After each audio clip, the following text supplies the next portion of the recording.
여러분 여기서 꿀팁. 신용대출이 필요하신 분은 지금 당장 바로 받으시는 게 좋겠죠. 지금 이 촬영을 하는 시점이 8월 23일인데요. 지금부터 해서 다음 주까지는요. 이 신용대출이 필요한 차주분들에게는 기회가 있다. 이렇게 보시면 되겠습니다. 안녕하세요. 반갑습니다. 풀팩입니다. 여러분, 요즘 서울 수도권을 중심으로 집값이 상승세를 타고 있는 것 잘 알고 계시죠? 그래서 이제는 8월 21일 정부에서 지켜만 볼 수는 없다고 판단을 하여 드디어 윤석열 정부에서도 가계부채 관리 방안이 나왔습니다. 오늘은 8월 21일 발표된 금융위원회와 금감원에서 어떠한 가계대출 규제를 발표하였고 앞으로 9월부터 적용이 될 건지 하나하나 살펴보는 시간 갖도록 하겠습니다. 24년 하반기 가계부채 관리 방안입니다. 2단계 스트레스 DSR이 9월 1일부터 예정되어 있었는데요. 이 내용이 조금 바뀐 부분이 있습니다. 여러분들 이 내용을 잘 숙지하셨다가 우리는 그러면 이러한 시장에서 공포감을 가지고 위축되는 것이 아니라 어떠한 대출 전략을 펴면 되는지를 한번 알아보도록 하겠습니다. 이 가계부채가요. 기본적으로 시장금리 변동에 영향을 받으며 부동산 시장 상황, 대출 규제 등에 따라 증가세가 확대 또는 축소가 되고 있죠. 그런데 지난 연말부터 금리 인하 기대감에 따라서 시중금리는 하락세를 지속하고 있었고 서울 상급지 중심으로 부동산 상승세를 타면서 가계부채 증가가 되었습니다. 그래서 시장의 풍부한 유동성이 부동산 시장 및 가계부채 부문으로 과도하게 유입되지 않도록 선제적으로 가계부채를 관리할 필요성을 느꼈다라고 하면서 다음과 같은 가계부채 관리 방안이 나오게 되었습니다. DSR, 바로 상환능력심사, 즉 소득 대비해서 대출이 나가는 거죠. 차주가 소득이 충분하지 않으면 대출이 나갈 수가 없습니다. 그래서 연봉 대비해서 대출을 실행해 주는 것을 DSR이라고 하는데 이 상환능력심사 중심의 일관된 가계부채 관리 기조 확립, 즉 DSR 제도는 계속 유지할 것이고 오히려 더 강화하겠다라고 발표를 했고요. 실물경제, 부동산 시장 상황 등을 고려한 단계적 접근, 그래서 시장에 큰 충격을 주지는 않는 범위 내에서 그러나 점차적으로 강화해 가겠다라고 발표를 했습니다. 또한 대출 한도를 직접적으로 정부가 규제하기보다는 금융회사, 은행들이 자율적으로 리스크를 관리하는 방식으로 이번에 가계부채 관리 방안이 나왔는데요. 한번 그 구체적인 것을 살펴보도록 하겠습니다. 최근 가계부채 증가세에 대응하여 상환능력심사, 즉 DSR 중심의 일관된 가계부채 관리 기조를 확립해 나가겠다고 회의가 진행되었습니다. 이 가계부채 점검 회의에서 나온 방향은요. 예정대로 9월 1일부터 2단계 스트레스 DSR은 시행을 하나 더 강화된 내용이 무엇이냐면 은행권의 수도권 주택담보대출에 대해서는 스트레스 금리를 기존에 예고했던 0.75%가 아니라 1.2%로 상향해서 적용하겠다. 즉 이렇게 가산금리가 1.2% 상향 적용되면 내 대출 한도는 줄어드는 겁니다. 9월부터 은행권 모든 가계대출을 대상으로 내부관리 목적의 DSR을 산출하겠다. 즉 지금은 DSR을 보지 않는 예외적인 대출들이 있었는데요. 그러한 대출들도 은행 내부 자율적으로 DSR을 보는 것으로 나아가겠다라고 발표를 했습니다. 또한 이렇게 했는데도 가계부채 증가 추이가 멈추지 아니하고 부동산 시장 상황 등이 요동을 치고 계속 열기가 이어진다라고 하면 언제든 추가 조치와 검토가 시행될 수 있다라고 발표를 했습니다. 그러면 그 세부 사항 한번 자세히 알아보도록 하겠습니다. 24년 8월 21일 금융위원회는 가계부채 점검 회의를 개최하였는데 이날 회의에 기획재정부, 국토교통부, 한국은행, 금융감독원 등 관계기관뿐만 아니라 은행연합회, 이익금융권협회, 5대 시중은행장들이 다 참석하였습니다. 이 참석자들은 최근 가계대출 현황을 점검하고 24년 하반기 가계부채 관리 방안에 대한 의견을 공유하면서 9월 1일부터 시행되는 2단계 스트레스 DSR과 은행권 내부관리 목적의 DSR 산출에 차질이 없도록 이행 준비에 만전을 기하기로 하였다. 이렇게 발표했죠. 자, 근데 여기에 모인 분들이 좀 더 주목해서 우리가 보아야 할 것은 이금융권도 들어왔다라는 거죠. 왜 그럴까요? 이미 예고한 대로 제2 단계 스트레스 DSR이 적용이 되면 1금융권 신용대출뿐만 아니라 2금융권 주택담보대출도 시행이 되기 때문입니다. 그래서 24년 하반기 가계부채 관리 방안 때 이러한 분들이 다 모여서 회의를 개최를 했는데요. 이 가계대출 현황을 살펴보니까 금융권 가계대출이 금년 4월 이후로 증가세로 전환됐다고 했는데 여기 밑에 표를 보시면 업건별로 가계대출 증감 추이, 금융권이 확실히 발표한 대로 4월 이후에 증가세를 이어가고 있죠. 1금융권 은행, 시중은행 중심으로 보니까 점점 늘어나고 있습니다. 즉 계속해서 증가 추이는 아니지만 3월 이전에 비하면 이 증가가 줄어들지 않고 있다라는 거죠. 그래서 은행권 주택담보대출이 왜 이렇게 늘어나는가 한번 봤더니 일반 주택담보대출뿐만이 아니라 디딤돌, 버팀목 대출 등 정책성 대출도 늘어나더라. 이제는 이 관리가 필요하다라고 판별을 한 겁니다. 자, 그래서 구체적으로 보니까 은행권 주택담보대출이 4월 이후 증가가 계속되어 가고 있는데 그중에 정책성 대출인 디딤돌 대출, 버팀목 대출이 확실히 1월부터 계속 증가하는 모습을 보이고 있죠. 그래서 어떻게 됐죠? 바로 디딤돌 대출과 버팀목 대출의 금리가 인상이 되었습니다. 0.2에서 0.4포인트 오른 금리로 지금 바로 시행이 되고 있거든요. 자, 여러분, 우리가 하반기로 가면, 즉 연말로 갈수록 대출을 받기 어려워진다 이런 말들을 들어보셨죠? 왜 그럴까요? 이미 은행들은 상반기에 영업들을 거의 마치게 됩니다. 올 초에 나온 그 영업 실적을 바탕으로 한 하반기에 들어서기 전에 보통 영업을 마무리하려고 열심히 은행들은 달립니다. 자, 그런데 이 디딤돌과 버팀목 대출도 그 항몫을 한 건데요. 이렇게 디딤돌과 버팀목 대출이 계속 늘어나는 것을 방지하기 위해서는 은행에서 어떻게 제약을 걸까요? 한도를 적게 주거나 금리를 높여버리면 됩니다. 그러면 고객들이 예전보다 너무 금리가 높다 다시 고민하게 되고 선제적으로 방어가 가능합니다. 그래서 디딤돌 대출과 이 버팀목 대출이 지금 이미 0.2에서 0.4% 오른 금리로 시행이 되고 있다는 점 참고하시면 되겠습니다. 자, 그러면 이제는 2단계 스트레스 DSR에 대해 좀 더 알아보도록 하겠습니다. 정부는 예고한 대로 9월 1일부터 2단계 스트레스 DSR을 시행을 하는데요. 이 2단계 스트레스 DSR에는 은행권 주택담보대출뿐만 아니라 신용대출, 이금융권 주담대도 들어온다고 했었죠. 이때 적용되는 이 스트레스 가상금리가 변동형 0.75%가 적용이 됩니다. 다만 여기에 추가된 게 뭐냐면요, 여러분. 은행권에서 취급하는 수도권, 즉 서울, 경기, 인천 지역의 주택담보대출에 대해서는 스트레스 금리를 0.75가 아니라 1.2%로 상향하여 적용하기로 한 겁니다. 그러면 어떻게 되죠? 이 수도권의 주택담보대출 한도가 줄어드는 겁니다. 즉 내가 같은 연봉의 차주인데 수도권에 집을 살 때 받는 주택담보대출의 한도와 지방에서 집을 살 때 받는 주택담보대출의 한도가 다르다는 겁니다. 수도권에서는 그만큼 대출이 안 나온다라고 해석을 하시면 되겠습니다. 자, 그런데 스트레스 DSR은 가계대출 차주의 DSR 산정 시 미래금리 변동 위험을 반영하기 위해 일정 수준의 스트레스 금리를 가산하는 제도로서 스트레스 DSR을 적용한다고 해서 차주가 실제 적용받는 대출 금리가 달라지는 것은 아니다. 여러분 이게 무슨 뜻일까요? 지금 1.2% 상향해서 적용한다고 해서 내가 직접 받는 대출 금리가 1.2%가 오른다는 소리가 아니라는 뜻입니다. 즉, 내 대출 금리가 한 4%로 산정이 되었는데 이 스트레스 금리 때문에 5.2%가 된다는 소리가 아니고요.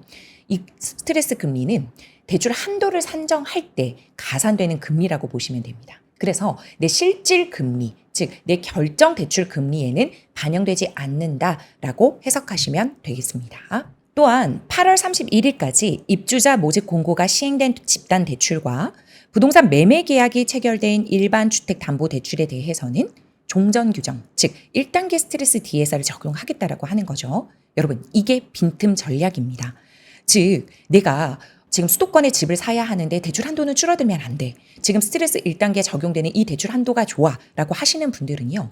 부동산 매매 계약이라도 체결하시고 계약금 영수증이라도 챙겨두시면 이 9월에 대출이 실행된다 하더라도 스트레스 1단계 적용받은 대출 한도가 나갈 수가 있는 겁니다. 정말 꿀팁이죠? 자, 여러분 이것은 잔금 기준이 아니라 무엇 기준이다? 매매 계약 체결 기준입니다. 그래서 지금 내가 눈여겨보고 있는 수도권 부근에 아파트나 주택이 있다. 그런데 내가 대출을 받아서 이 집을 구매해야 된다라고 하시는 분들은 부동산 매매 계약을 체결하시고 계약 영수증이라도 챙겨두시면 스트레스 1단계로 적용받아 대출이 실행된다라고 보시면 되겠습니다. 자, 한 번 더 정리를 해볼까요? 스트레스 DSR 단계별 시행 시기. 즉 24년 2월 26일부터 지금 현재 우리는 스트레스 DSR 1단계가 적용되는 시대에 살고 있습니다. 그런데 이금융권 주택담보대출에 대해서는 지금 적용이 안 되고 있거든요. 그런데 9월부터 바로 이금융권 주택담보대출도 스트레스 DSR에 적용을 받게 되어 한도가 줄어듭니다. 뿐만이 아니라 은행권에 있는 신용대출도 9월부터 바로 스트레스 DSR에 적용을 받게 되고요. 이제 3단계 내년 7월부터는 모든 대출에 대해서 변동금리 차주는 스트레스 DSR에 적용을 받게 됩니다. 자, 2단계 은행권 주택담보대출 적용일이 9월 1일이기 때문에 그 전에 말씀드린 빈틈 전략이 뭐였죠? 2번을 먼저 보시면 24년 8월 31일까지 주택 또는 비주택 부동산의 매매 계약을 체결하고 계약금을 납부한 사실, 즉 계약금 영수증을 첨부를 해두시면 종전 규정, 즉 스트레스 1단계로 적용을 받을 수 있다. 자, 여기서 또 하나의 빈틈 전략은 뭐냐면요. 증액 없는 자행 대환, 재약정은 올해 말까지는 스트레스 DSR을 적용하지 않고 내년부터 전면 적용하겠다라는 건데요. 증액 없는 자행 대환이 뭘까요, 여러분? 즉, 같은 은행에서 증액하지 않고 대출을 더 받지 않고 동일한 금액으로 다른 상품만 갈아탈 경우에 원래는 대환이나 재약정 같은 경우에는 DSR을 봐야 되거든요. 근데 그때는 스트레스 DSR을 적용하지 않겠다라는 겁니다. 근데 이게 내년부터는 전면 적용되기 때문에 여러분 갈아타기 하는 대출을 할 때는요. DSR, 스트레스 DSR 계산이 들어가기 때문에 대출 한도가 줄어들 수 있음을 유의하셔야 합니다. 자, 그러면 이 신용대출에 대해서는 어떻게 적용되는지 다시 한번 볼까요? 자, 신용대출은 우리가 보통은 1년 단위로 갱신이 되죠. 자동 연장을 하게 되는데요. 5년 이상의 제품도 있습니다. 5년 이상 고정금리 상품에는 이 스트레스 DSR이 적용되지 않습니다. 그런데 만약에 이 상품 중에 만기가 3년에서 5년 동안 고정금리고 그 이후부터는 변동형으로 돌아간다라고 하면 이 고정 부분에 있어서는 스트레스 DSR이 적용되지 않기 때문에 스트레스 금리 60%가 적용된다라고 보시면 되고요. 그 외에는 다 변동금리로 적용이 되기 때문에 100%, 0.75%가 적용된다라고 보시면 되겠습니다. 즉 지금은 신용대출에는 스트레스 DSR이 적용되지 않아서 연봉 대비해서 내가 신용대출을 받을 수가 있는데요. 9월 1일부터는 바로 이 스트레스 금리 100%, 0.75%가 변동금리 차주에는 적용이 되기 때문에 여러분 여기서 신용대출이 필요하신 분은 지금 당장 바로 받으시는 게 좋겠죠. 지금 이 촬영을 하는 시점이 8월 23일인데요. 지금부터 해서 다음 주까지는요. 이 신용대출이 필요한 차주분들에게는 기회가 있다. 이렇게 보시면 되겠습니다. 자, 다시 한번 스트레스 DSR 2단계 상품별로 어떻게 적용되는지 가상금리에 대해서 알아보도록 하겠습니다. 자, 변동형은 우리가 상반기 가상금리 1.5%가 그대로 유지된다고 가정했을 때 1.5, 100%에서 50% 적용한다고 했잖아요. 하반기에는. 그렇기 때문에 0.75%가 적용이 되는 겁니다. 그래서 이것이 수도권이 아닌 일반 지방 같은 경우에는 변동형 차주에 대해서 0.75%가 그대로 적용이 되는 거고요. 혼합형과 주기형 같은 고정금리 상품에 있어서는 각각 다르게 적용이 되죠. 혼합형은 5년 동안 고정이고 그 이후가 변동으로 돌아가는 제품이기 때문에 이 이후에 돌아가는 스트레스 DSR, 즉 변동형에 적용되는 스트레스 DSR이 60% 적용이 됩니다. 이 60%의 50%가 하반기에 적용이 되기 때문에 0.45%가 적용된다고 보시면 되는 거고요. 주기형 같은 경우가 가장 변동형이 적기 때문에 이 고정 부분이 더 높죠. 그래서 1.5에 30% 적용이 되고 이 부분에 대해서 하반기 때는 50% 적용을 한다고 했기 때문에 0.225, 0.23% 적용된다고 보시면 됩니다. 즉 이거는 이제 지방에서 주택담보대출이 일으킬 때 스트레스 DSR 2단계가 적용된다고 보시면 되는 거고요. 내가 만약에 서울 수도권 집을 살 때 받는 스트레스 DSR 2단계는 어떻게 적용되는가? 정확하게 금융위와 금감원이 발표한 것은 이 변동형 1.2%였습니다. 즉 1.5%에 80%를 적용한 거거든요. 만약에 예를 들어서 나머지 고정금리에 대해서도 80%가 적용된다라고 하면 아래와 같이 예상을 해볼 수가 있습니다. 이 예상은 말 그대로 예상이고요. 9월에 은행권에서 규정화가 정확하게 되면 그 금리가 바로 맞다라고 보시면 되겠습니다. 자, 제가 예상을 해봤는데요. 혼합형 같은 경우도 만약에 80%가 적용이 된다라고 하면 1.5에 60%, 80% 계산을 하면 0.72%가 적용이 될 거고요. 주기형 같은 경우에는 30% 적용이 되니까 여기에 80%가 가산이 된다면 0.36%가 적용이 됩니다. 즉 이만큼 가산이 되어 대출 한도가 줄어든다 이렇게 보시면 되겠습니다. 자, 그러면 이렇게 계산을 했을 때 구체적으로 어떻게 대출 한도가 줄어드는지 한번 볼까요? 금융위에서 발표한 자료인데요. 소득 5천만 원인 차주, 즉 돈 빌리는 사람이 30년 만기 변동금리 분할 상환 대출을 4.5%로 빌렸다고 가정을 해보겠습니다. 지금은 3억 1,500만 원만큼 나오는 스트레스 1단계가 적용이 되는데요. 이 차주가 만약에 9월 1일부터 수도권에 있는 집에 대한 대출을 일으켜야 한다면 2억 8,700만 원 받을 수 있는 거고요. 비수도권 같은 경우에는 3억이 넘는 금액을 받을 수가 있는 겁니다. 즉 내가 어느 지역에서 대출을 받아야 되는지에 따라서 대출 한도가 다르게 설정된다라고 보시면 되겠습니다. 만약에 연봉 1억 원 차주면 어떻게 될까요? 스트레스 1단계에서는 6억 3천만 원을 받을 수가 있었는데 이제 2단계가 적용되면 원래 6억 정도 받을 수 있었는데 이게 1.2% 가산금리가 적용이 되면 5억 7,400만 원까지만 나오게 된다. 물론 다른 대출이 없다는 전제 하입니다. 이렇게 된다라고 정리를 하시면 되겠습니다. 자, 그러면 여러분 스트레스 2단계가 시행되면 변동형, 혼합형, 주기형 중에 나한테는 어떤 대출 상품이 유리한 걸까요? 이 부분에 대해서는 제가 지난 영상에 스트레스 DSR 부분을 굉장히 자세하게 다뤄드렸습니다. 그 부분을 참고하시면 아이디어를 더 많이 얻으실 수 있고 더 상세한 설명을 보실 수가 있으실 텐데요. 이 스트레스 DSR 2단계가 적용될 때도 이 주기형 상품이 방금 보셨던 것처럼 한도 면에서는 가장 유리합니다.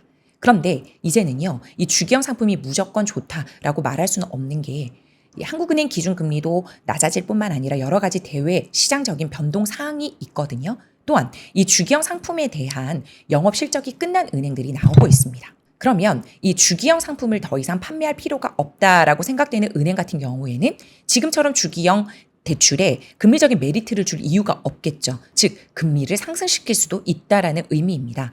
그러면 대출 한도는 이 주기형이 가장 좋을지 모르나 대출 금리적인 면에서는 혼합형이나 변동형이 더 좋을 수도 있기 때문에 내가 대출받는 그 시점에 한도가 중요한지 금리가 중요한지를 파악하시고 개별적으로 알아보셔야 한다. 이렇게 정리하시면 되겠습니다. 또한 한국은행 기준금리가 나중에 향후 인하된다 하더라도 내 대출 금리가 바로 내려간다는 보장은 없다고 지난 시간 말씀드렸죠. 한국은행 기준금리가 지금 3.5로 계속 동결되고 있잖아요. 그런데 이제 10월, 11월 넘어가면 미국이 기준금리를 내리면서 이 한국은행 기준금리도 내려가니까 우리 대출금리도 내려가지 않을까라고 예상하시고 기대하시는 분들이 있는데요. 제가 뭐라고 말씀드렸죠? 우리의 대출 금리는 한국은행 기준 금리가 영향을 줄 뿐 완전히 차지한다고 보지는 마라 이렇게 말씀을 드렸습니다. 왜? 내 대출 결정 금리는 은행이 각기 조달해 오는 조달 금리에 각 은행이 부여하는 가산금리가 있기 때문에 이 가산금리를 은행이 높이게 되면 내 대출 금리는 기준금리가 내려간다 하더라도 가산금리가 오르기 때문에 같거나 오히려 높아질 수도 있다. 이렇게 보시면 되겠습니다. 물론 영업점장 조정금리로 인해서 내 대출금리를 낮출 수는 있겠지만 부수거래 등을 통해서요. 그러나 은행이 상반기에 올리지 못했던 가산금리를 올려버린다면 어떻게 되죠? 기준금리가 낮아진다 하더라도 내 최종 대출금리에는 변동이 없을 수 있기 때문에 내 대출금리를 낮추기 위해 한국은행 기준금리가 낮아질 때까지 기다릴 거야 라고 하는 것은 제 개인적으로는 추천드리지 않습니다. 자, 두 번째도 발표된 것 중에 우리가 주의해서 봐야 될 게 뭐가 있냐면요.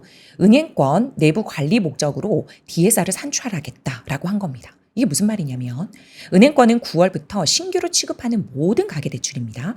예외 없이 내부 관리 용도로 DSR을 산출한다. 즉 현재 DSR을 적용하지 않는 대출들이 있었잖아요. 예를 들면 보금자리론이라든지 디딤돌 대출 같은 정책 모기지 상품은 DSR을 보지 않고 DTI만 보고 나갔습니다. 또 중도금 대출, 이주비 대출, 전세자금 대출 같은 경우에는 이 대출들 자체를 받을 때는 DSR 보지 않고 나갔고 이 대출들이 있을 때는 다른 대출을 받을 때는 이 대출들을 DSR 계산에는 포함을 시켰었거든요. 그래서 현재 DSR이 적용되지 않는 이 대출들에 대해서는 대출 자체를 실행할 때는 DSR 미산출했었는데 이제는 어떻게 됐다? 은행 자율적으로 은행권 스스로 정교한 맞춤형 가계부채 관리 계획을 수립해서 알아서 DSR을 산출하고 관리해라 라고 권고사항이 나간 겁니다. 자, 그렇게 되면 어떤 식으로 적용이 될까요? 예를 들어 이러한 거를 발표를 했는데요. 내부 관리 목적의 DSR 세부 내용을 살펴보니까 9월 1일부터 은행권 전체 신규 취급하는 모든 가계대출에 대해서는 아래와 같은 방법으로 예시를 삼았는데 기존 부채의 원리금 산정 방식을 예외 없이 적용해라. 즉 주요 대출 상품별에 이런 정책성 모기지 같은 경우에도 실제 원리금을 주택담보대출처럼 나눠서 계산을 해라. 그리고 중도금 대출 이주비 대출도 원리금을 25년으로 나눠서 계산을 하고 있었잖아요. 그것을 대출 실행할 때도 한번 봐라. 또 전세자금 대출 또는 예적금 담보 대출 같은 경우에도 이 대출 자체를 실행할 때는 DSR 보지 않았지만 이제는 보라는 소리죠. 적어도 실제 이자 부담액 정도로도요. 자, 이러한 것들이 얼마만큼 봐라라고 나오진 않았지만 은행 자율적으로 보라고 한 겁니다. 예를 들어 어떤 은행은 대출 종류별로 소득 수준별로 또 지역별로 그쵸? 여기 보면 수도권 지방으로도 나눠놨잖아요. 이렇게 각각 다 대출 종류별 차주 소득별로 나눠서 이제 관리를 하겠다라는 겁니다. 이러한 것들은요, 은행 자율적으로 들어가는 것이기 때문에 9월에 각 은행에서 어떤 식으로 시행할지는 우리가 규정이 된 거를 보고 판별해 보시면 되겠습니다. 즉, 우리는 어떠한 빈틈 전략을 가져갈 수 있을까요? 정리를 해보면 원래 이 가계대출 규제 방안은 21년 10월 이후로 계속 나오고 있었는데 윤석열 정부에 들어서면서 가계대출을 정상화시킨다는 명목으로 한해 점점 풀어주고 있었는데 이제는 규제를 하겠다라는 거죠. 지금 차주 단위 DSR 계산 시 예외적으로 제외되는 대출이 이 1번부터 13번까지 있는 이 대출들입니다. 이 대출들은요.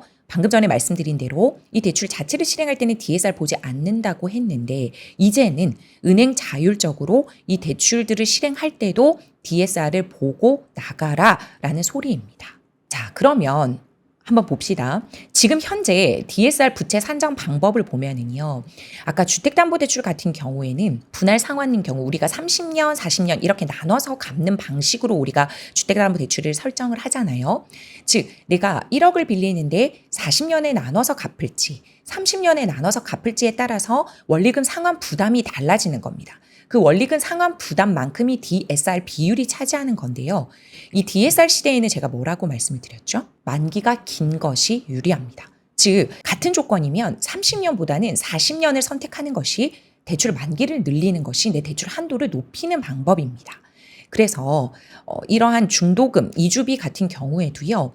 만약에 시행사에서 적용하는 중도금 대출이나 이주비 대출 같은 경우에는 대출 총액을 1괄 25로 나누는 것이 아니라 일반 기타 대출로 봐서 8로 나눠버릴 수도 있거든요. 그래서 여러분들이 내가 받는 이 중도금 대출과 이주비 대출이 허그나 HF에서 보증하는 그러한 대출이면 25로 나눌 거고요. 시행사에서 보증하는 중도금 이주비 대출 같은 경우에는 더 높아질 수도 있는 부분이기 때문에 내가 어떠한 방식의 중도금 대출을 받게 되는지를 주의해서 보실 필요가 있습니다.